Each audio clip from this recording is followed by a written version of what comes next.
want to do it the right way. When did your testosterone level actually start to rise up? Well, as soon as I quit, probably, and quit triathlon racing. Okay. As soon as I retired from the circuit and went home and sold all my bikes and all my equipment and got a job, it starts to get probably into a normal, healthy range of. I have all the results. Maybe I was 500 or 600 for a long time, but now it's like, okay.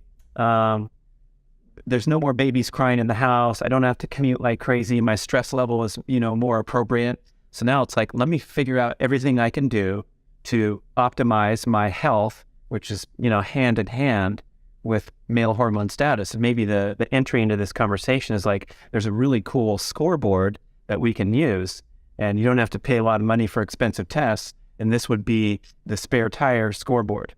So it's normal and common and average for especially males, but females too, to add a little bit of abdominal fat as we age. And this is the beer belly, or you call it the spare tire. No one likes it. It's no one likes it, but it's so commonplace that people just assume it's normal.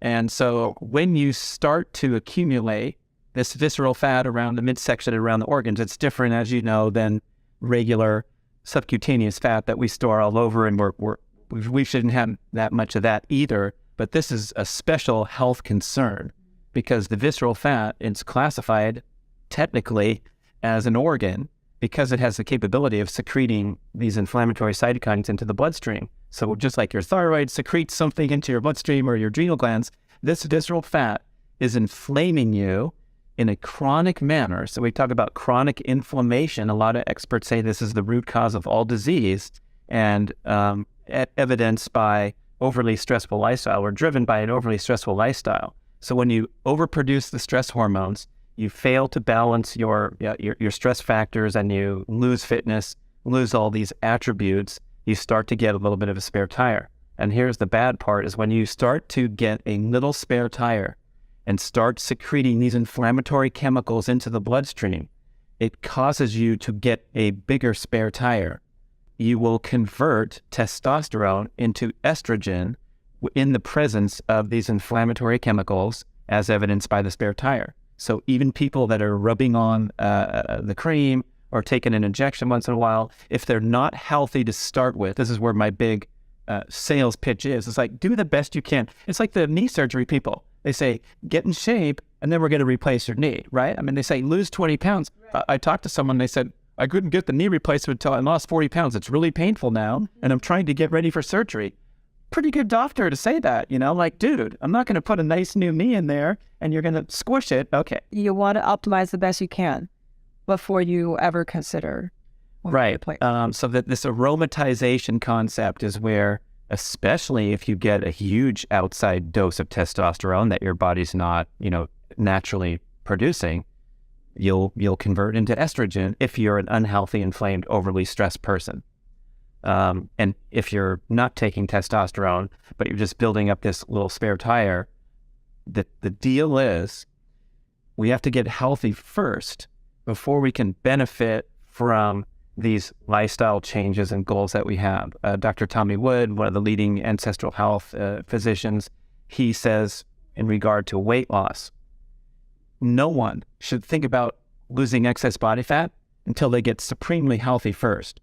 So if you have leaky gut, or you have a sluggish thyroid, and you're going to eat less food and exercise more, guess where your thyroid's going after that? It's going to tank. This is the topic of Bill Russ's book, Paleothyroid Solution. She did everything right.